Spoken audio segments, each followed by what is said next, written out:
What's up, y'all? Hey, look, today I want to talk to you about the power of making a decision and being clear on that decision. I want to talk to you about the impact it can have in your life if you would just make a decision and be clear on that decision. And look, man, I'm just talking to myself today. I want to bring this to you in the form of a story. Look, so if you can tell, I'm podcasting in a new space. This is a new spot me and my wife just moved into, and not to mention, that's why I've been MIA for the past couple of weeks. But nonetheless, we're in a new space. We moved. Over the past 2 weeks, I have worked so hard. My wife has worked hard also, but I'm talking about me right now. I have worked so hard. When I tell you, I have stayed up to almost 2 a.m. or later every single night, from the time we were packing and putting things in boxes and moving those boxes and then moving the boxes here and then getting them into the space and then hanging things on the walls and figuring out what else we need and getting things moving and shaking. It was such a task. It was such a journey, but we're here now. And moving those boxes and hanging the things on the walls and having the conversations and just working diligently and hard, I noticed something very, very interesting. Now, this is the thing. When we first embarked upon moving, I clearly saw in my head, because of past experiences, where we would be now. I knew the work that would go into me getting to where we are now. I knew what would have to take place. And so as a result, I could mentally prepare for what I was about to do.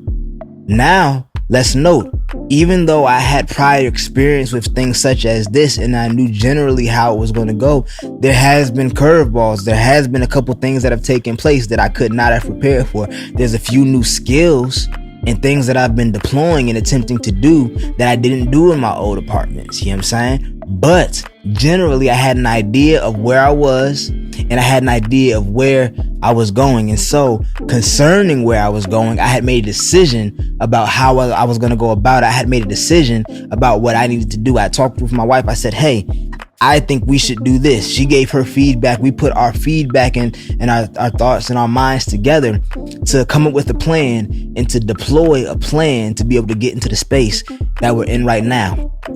Now, this is the thing. Derailments all to the side. Things that might have been considered hindrances to the side. I noticed something that's different about this move than some other areas in my life. Because I had made a decision with the information that I had, and I did not let anything else derail me from moving forward in the decisions that I had made, given the information that I had. Even when derailments came, there was nothing that could have stopped me.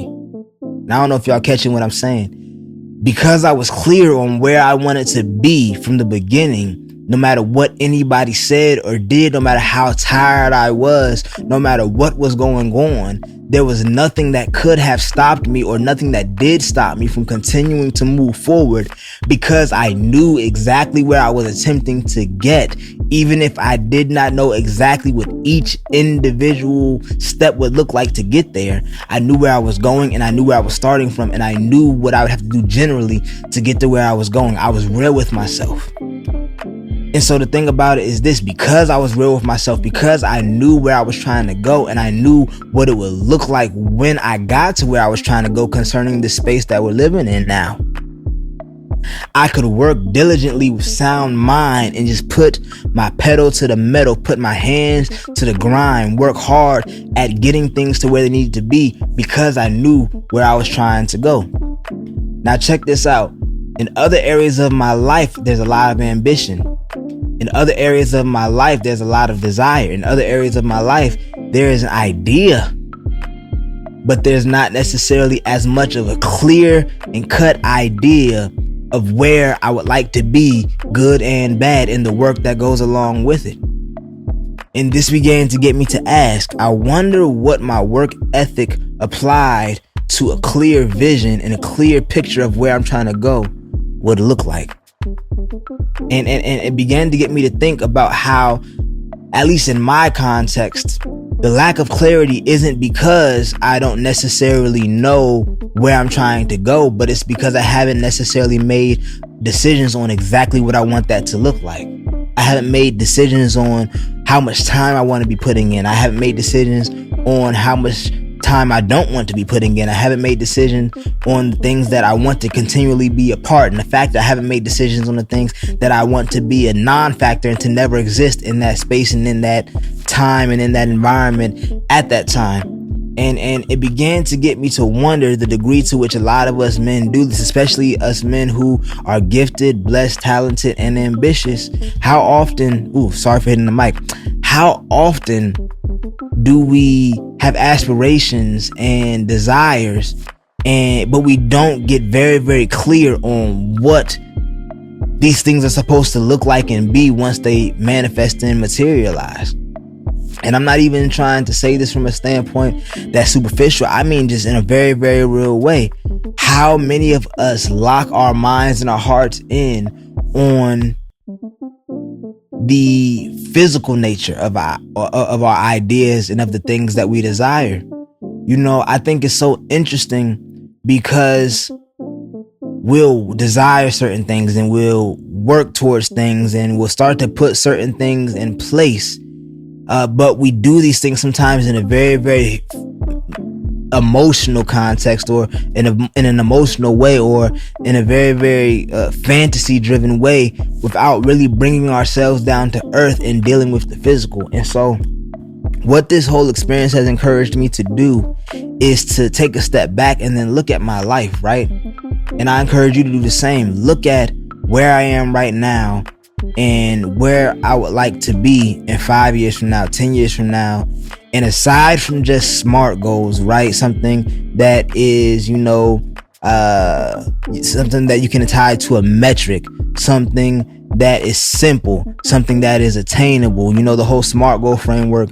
What I have come to think is a little bit more important is, am I creating goals that are action oriented and outcome driven? And then also, when it comes to things being action oriented and outcome driven, my question that I'm asking is not only what actions do I need to take to get to X, Y, and Z outcome, but also what actions do I need to remove that are keeping me away from X, Y, and Z outcome? You know what I'm saying? Because a lot of times we talk about, I need to do this differently, I need to do X, Y, and Z, boom, bop, bip. And that's cool, right? But we don't always talk about the fact that just like going to the gym, if you're going to the gym 2-3 times a day, but you're eating all the wrong things, how much longer will it take you to get to the health results and the body goals that you have? If you're trying to pay off all of your debt, but all you're doing is taking your money and throwing it down the drain on things that do not matter, how much longer is it going to take you? And so the thing about it is, when I take a step back and look at my life and all the blessings that God has given me and the position that He's put me in and all He's allowing me to do and be, I thank Him for that.